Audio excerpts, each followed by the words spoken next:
શું કીધું? તમારે સંત થઈ જવું એમ? ભાંગ બાંગ નથી પીધી ને? મારા જ કંટારી ગયા એટલે સંત થઈ જવું. હાય હાય, આખી જિંદગી ગરમ ગરમ રોટલી ઉતારીને ખવડાવી તોય મારા જ કંટારી ગયા. હૈસે તાણ આનથી વધારે હું નહીં કરી શકું. જાવું હોય જાવ, જાવા વાળાને આજ સુધી કોઈ રોકી શકું હે? પણ મને એમ કહો, સંત થવાના એકે લખણ હે તમારામાં? સવાર કેટલા 9 વાગે ઉઠો હો અને એ હું 4 વાર ઉઠાડવા આવું ને તાણે ઉઠો હો. સંતનું જીવન કેવું હોય? એકદમ સીધું સાદું અને મોહ માયા વગરનું હોય. અને આ તો બ્રાન્ડેડ કપડા પહેરવા, આઈફોન વગર હાલતું નહીં. આ આયલા ફટ લઈને આબુ. સંત થઈએ કે?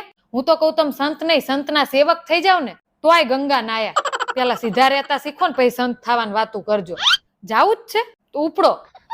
તમને કહું, પણ તમારે ક્રેડિટ કાર્ડ ને ડેબિટ કાર્ડ ને બધું આપતા જજો અને પાસવર્ડ આપવાનું ના ભૂલતા.